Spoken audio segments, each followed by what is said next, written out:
신앙을 갖는 목적과 신앙을 가지면서 우리가 배우는 것이 때로는 맞지가 않아서 참 힘겹게 느껴질 때가 있죠. 우리는 평화를 얻기 위해서, 마음의 편안함을 얻기 위해서 신앙을 선택하는데, 예수님께서는 나를 따르려는 사람은 자기 자신을 버리고 매일 제 십자가를 지고 나를 따라야 한다라고 말씀하십니다. 마치 신앙생활하는 것이 어떤 고통을 당해야 되는 것처럼 그렇게 느껴질 때가 있죠. 야고보 사도도 이렇게 말하죠. 갖가지 시련에 빠지게 되면 그것을 다시 없는 기쁨으로 여기십시오.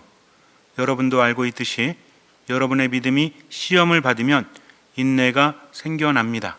그 인내가 완전한 효력을 내도록 하십시오 라고 우리에게 말하고 있습니다.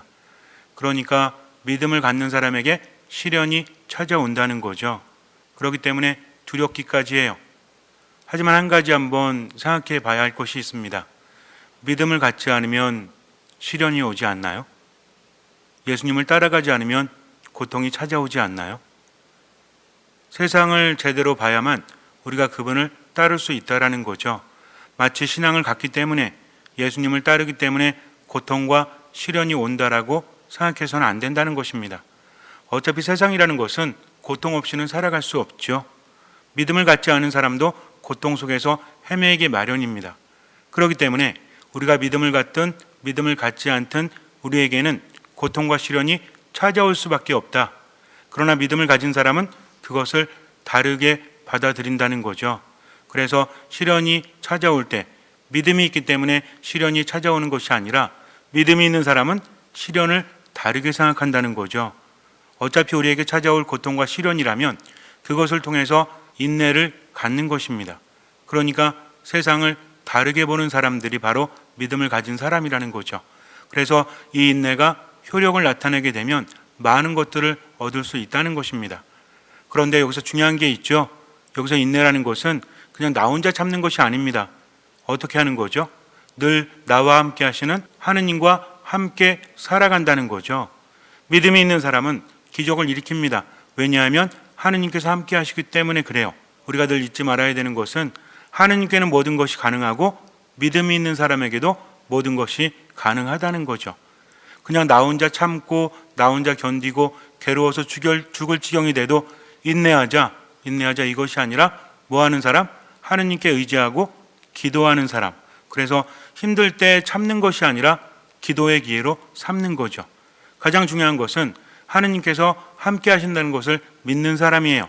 그래서 하느님께 청하면 하느님께서 무엇을 주십니까? 우리에게 지혜를 주신다는 거죠.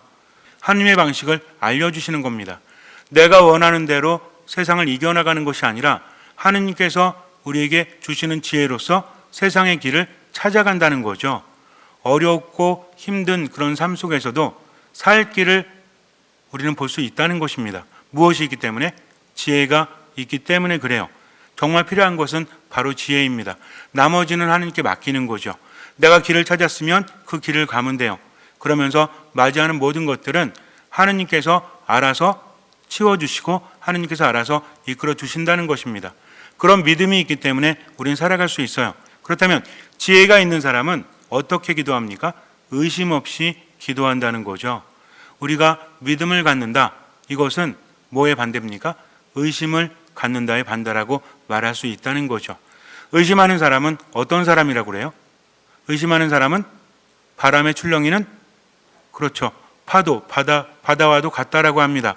바람이 불면 이리저리 흔들리게 마련이라는 거죠. 그 사람은 무엇을 하든 어디에 있든 안정을 찾지 못한다라고 우리에게 알려주고 있어요. 그러니까 믿음이 있는 사람은 흔들리지 않고 뭘 찾는다? 안정을 찾는다는 거죠. 근데 믿음이 없고 의심을 품는 사람은 안정을 찾지 못하고 이리저리 흔들릴 수밖에 없다. 그래서 어떤 마음을 품게 된다? 두 마음을 품게 된다는 거죠. 두 마음을 품는 사람은 하나님의 은총을 받을 수 없다라고 합니다. 그러니까 믿음이 있는 사람은 어떤 마음이에요? 두 마음이 아니라 한 마음이라는 거죠. 근데 의심한다는 것은 두 마음이라는 겁니다. 우리는 분명히 알게 되었어요. 그러니까 하느님께 청할 때는 어떤 마음으로? 한 마음으로 청해야 한다는 거죠. 시련과 고통이 나를 찾아올 때 어차피 믿음과 상관없이 그런 것들이 찾아오지만 믿는 사람에게는 고통과 시련이 어떤 기회가 된다? 인내를 키울 수 있는 기회가 된다는 거죠. 인내를 가지면 그 인내는 어떤 효과를 가집니까? 고통 끝에 우리에게 은총이 찾아온다는 거죠. 평화가 찾아온다는 겁니다. 그러나 중요한 것은 이 인내라는 것은 그저 나 혼자 견디는 것이 아니라 하느님께 청하는 거죠. 무엇을 청합니까? 그때그때마다 내가 어떻게 살아가야 될지 지혜를 청한다는 것입니다. 그러니까 어떤 마음으로 살아가야 돼요? 듣는 마음으로 살아가는 거죠. 내 삶이 힘들다고 할지라도 스스로 판단하는 것이 아니라 주님, 저는 어떻게 해야 됩니까? 이 상황에서 저는 어떻게 해야 되죠? 하면서 지금 나와 함께 하시는 하나님을 의식하고 듣는 마음으로 머무는 사람에게 하나님께서 무엇을 주신다? 지혜를 주신다는 겁니다. 다른 것도 주시지만 우리는 지혜를 청해야 돼요. 그 지혜를 갖는 사람은 뭘 발견한다? 길을 발견한다는 거죠. 그 길을 따라가는 사람입니다. 그렇기 때문에 중요한 것은 내가 하느님을 믿었다면 의심 많은 마음을 갖지 않고 어떤 마음으로? 두 마음이 아니라 한 마음으로 하느님께 청하는 거죠. 마음이 흔들리게 되면 그때부터 많은 문제가 발생한다고 했죠. 두 마음을 가진 사람, 그리고 마음이 흔들리는 사람은 뭘 찾지 못한다? 안정을 찾지 못합니다. 그러니까 이리저리 흔들리면서 괴로울 수밖에 없다라는 거죠. 베드로가 예수님께서 물 위를 걸어오라고 하셨을 때 베드로는 물 위를 걷죠. 그런데 그 전에 제자들은 어땠습니까? 제자들은 두려움에 떨고 있었죠. 근데 예수님께서 오시니까 유령인 줄 알았죠. 그런데 나다, 안심하여라, 두려워하지 마라 그러니까 정말 선생님이시라면 저에게 이 물 위를 걸어오라고 하십시오 라고 했더니 예수님께서 걸어오너라 하십니다. 그럴 때 베드로는 그 길을 걸어가죠. 물 위를 걷습니다. 정말 걸었어요. 그런데 갑자기 바람이 부니까 무엇이 생깁니까? 의심하는 마음이 생긴다는 거죠. 그 순간 어떻게 돼요? 물속으로 빠져들기 시작하지 않습니까? 의심이라는 것은 이런 거예요. 쉬운 게 아닙니다. 우리가 의심하지 말고 살자. 내 삶이 힘드니까. 여태까지 살아오면서 우리가 힘든 경우들이 있고 지금도 힘겨움이 있죠. 무엇 때문에 힘듭니까? 내 인생이 고달퍼서 또는 인간관계 때문에 또는 몸이 아파서 여러 가지 때문에 우리는 의심을 품게 돼요. 하느님이 나를 사랑하신다는 것을 알면서도 때로는 그것을 체험하고 느끼면서도 살아가면서 흔들리지 않습니까? 내 몸이 약하기 때문에 그래요. 병이 들었을 때나 또는 내 마음대로 인생이 펼쳐지지 않을 때, 다른 사람에 의해서 버림받거나 상처받을 때 우리는 흔들릴 수밖에 없다는 거죠. 그런 상황에서 그래, 의심하지 말자, 내가 하느님께 믿음을 두고 열심히 살아가자 라고 외치면 의심이 사라집니까? 그래요? 그럴 수도 있겠지만 대개의 경우에는 이미 마음이 약해졌을 때 우리 마음속에 의심이 생기고, 이러한 의심은 괜히 생기는 것이 아니라 어떤 것 때문에 생긴다는 거죠. 무엇을 보았기 때문에, 무엇을 들었기 때문에, 무엇을 느꼈기 때문에 의심이 생겨나지 그냥 생겨나지 않습니다. 다른 사람에게 말하지 못해도 점점 나약해질 수밖에 없다라는 거죠. 그렇게 본다면 의심이라는 건 역시 우리가 어찌할 수 있는 겁니까? 어찌할 수 없는 겁니까? 어쩌면 어찌할 수 없는 것 같아요. 때로는 힘내서 이겨보지만 내가 잔뜩 약해졌을 때 의심은 나를 지배하기 때문에 그래요. 의심하고 싶어서 의심하는 것이 아니라 의심하게 될 수도 있음을 우린 분명히 인정해야 됩니다. 나약한 인간이기 때문에 그래요. 그럴 때 우리는 무엇을 바라봐야 됩니까? 주님을 바라보고 주님의 말씀을 들어야 한다는 거죠. 어떤 사람이 밤에 산에서 헤매이다가 길을 찾지 못했어요. 산은 위험하죠. 앞이 보이지 않으니까 더욱더 위험하지 않습니까? 불안해질 수밖에 없어요.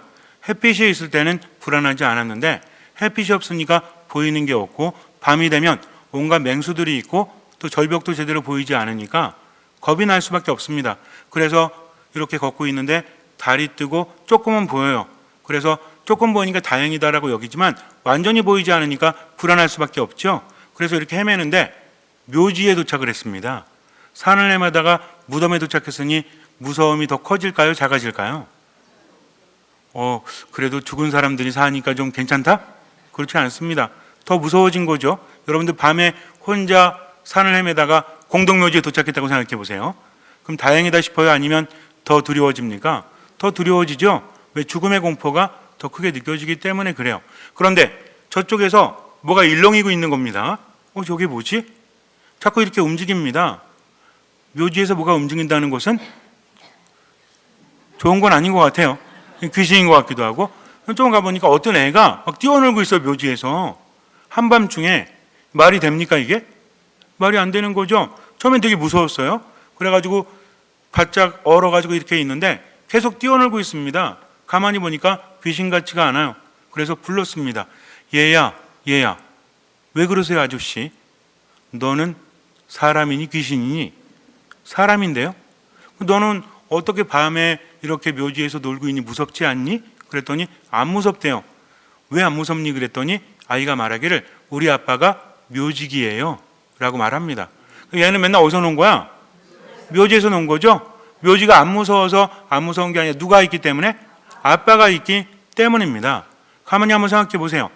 어느 날 아빠가, 그냥 평범한 아빠가 아이를 묘지에 데려다 놓고 야, 놀아라 그러면 아이가 뭐라 그럴 것 같아요? 우리 아빠 맞아요? 라고 물어볼지 몰라요. 이거 분명히 차이가 있다는 겁니다.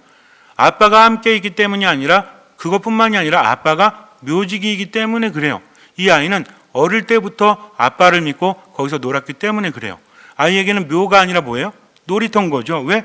우리 아빠가 여기에 있고 매일매일 놀았지만 나는 안전하다는 것을 체험하고 확인하기 때문입니다.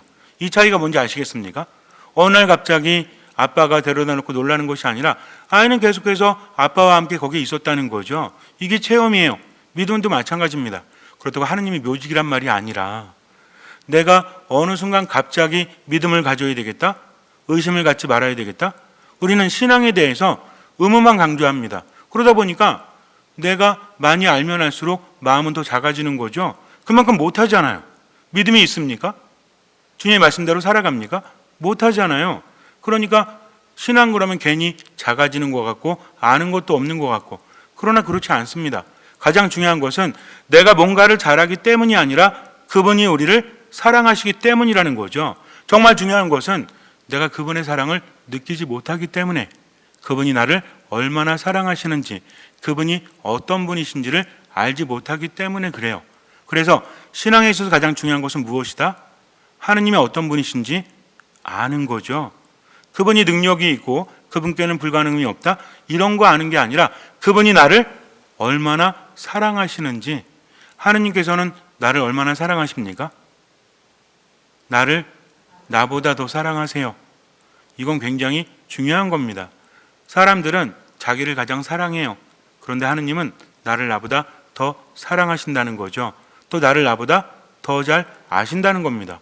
우리들에게 이 마음이 없다면 믿음은 자라나지 않습니다. 불안한데 어떻게 의심하는 마음이 생기지 않겠습니까? 여러분들 만약에 예를 들어서 절벽 꼭대기에 데려다 놓고 밧줄로 여러분들 묶어요. 아주 편안하게, 또 이 밧줄이 아주 튼튼합니다. 그리고 절벽 밑으로 이렇게 내려보내면 안 무서울 것 같아요? 절벽이 한 800m 된다. 이 밧줄 튼튼합니다. 믿으세요. 그러면 밧줄 튼튼하니까 몸에 힘이 안 들어갈 것 같아요? 아마 밧줄 잡고 밑에 내려오면 어떻게 될 것 같아요? 손을 펴지도 못할걸요? 무섭기 때문에 그래요. 왜 그럽니까? 경험이 없기 때문이죠. 그런데 그런 절벽에서 절벽 타는 사람들 봤어요?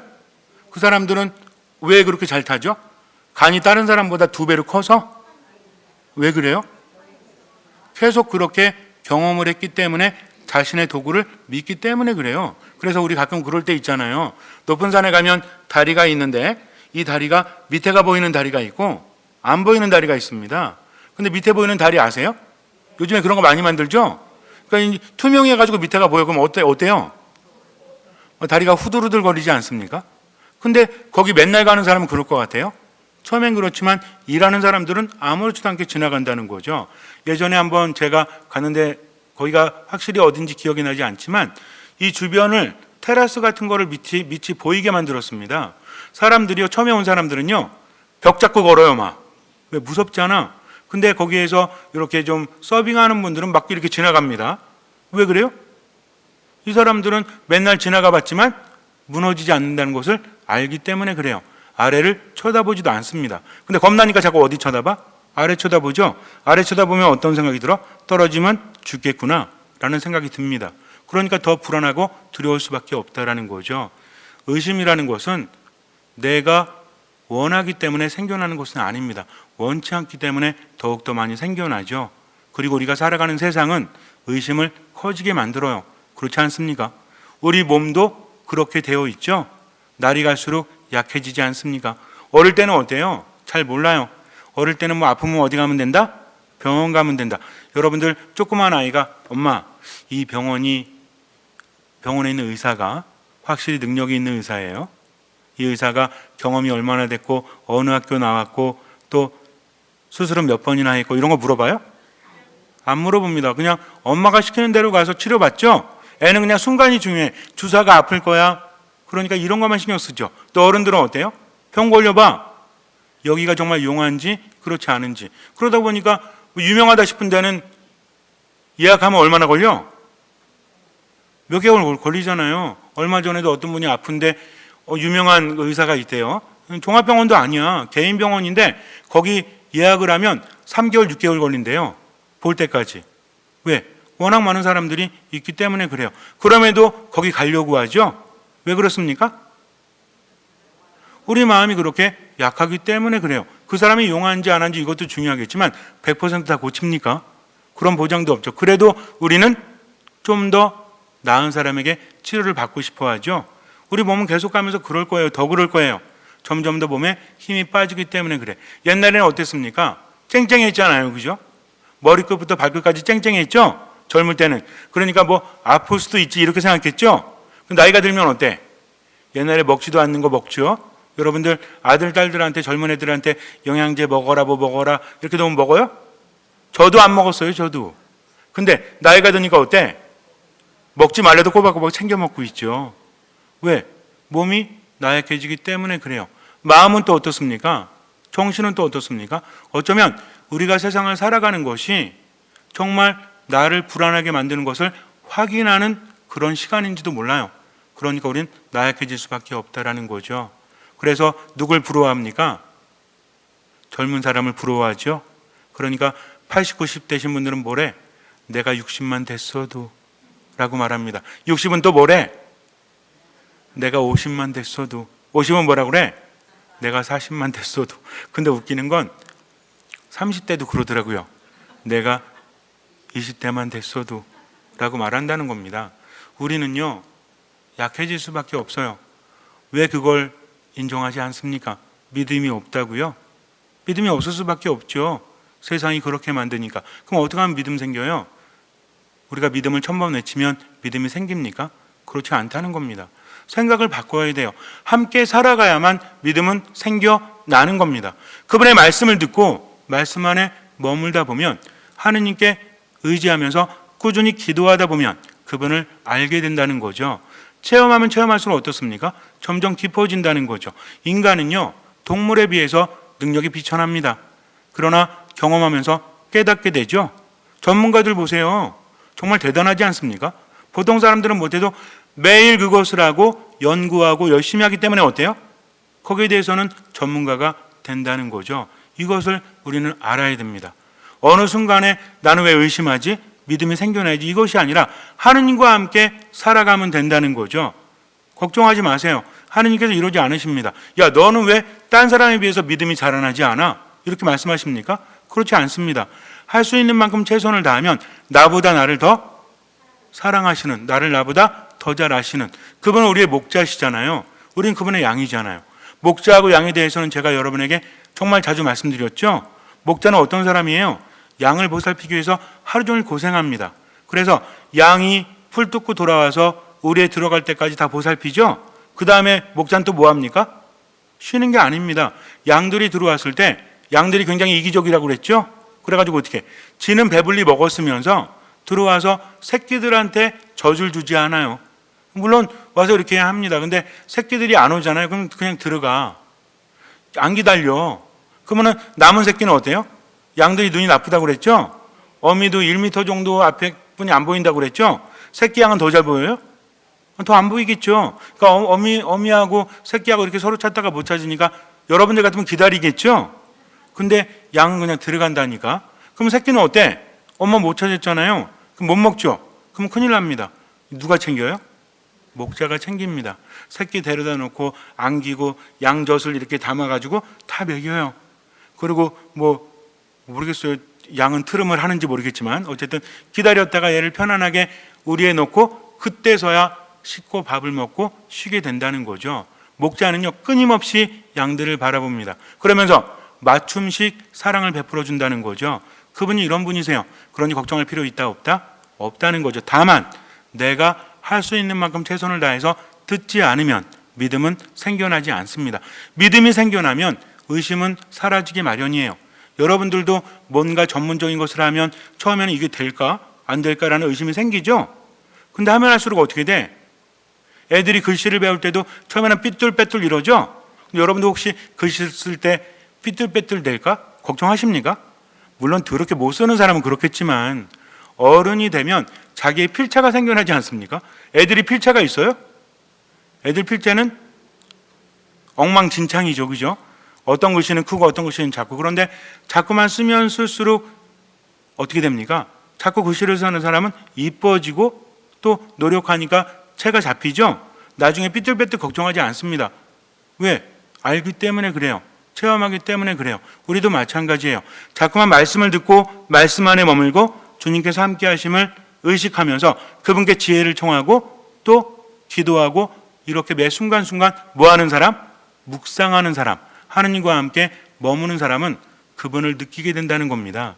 그러면서 인생이 괴롭고 힘들어도 그분과 함께하니까 두렵지 않다는 거죠. 그런 사람에겐 중요한 것이 시련 자체가 아니라 시련 속에서도 함께 하시는 하느님. 제가 예전에 그런 말씀 드렸죠. 비가 엄청나게 오는데 아이들이 이제 학교 끝나고 집에 가야 되는데 비가 엄청나게 오니까 뭐 초등학교 저학년 애들은 혼자 집에 가지 못하잖아요. 그러니까 어떤 여자애가 우산을 쓰고 있는데 이 우산이 애보다 더 커. 그런데 애는 싱글벙글이에요. 너무 날이 안 좋아서 애가 정신이 좀 이상해졌나? 라는 생각을 했어요. 근데 그게 아니라 누가 데리러 와요? 엄마나 아빠가 데리러 온다는 거죠. 아빠가 데리러 오더라고요. 그러더니 애를 업더라고요. 그리고 아빠가 우산을 쓰고 갑니다.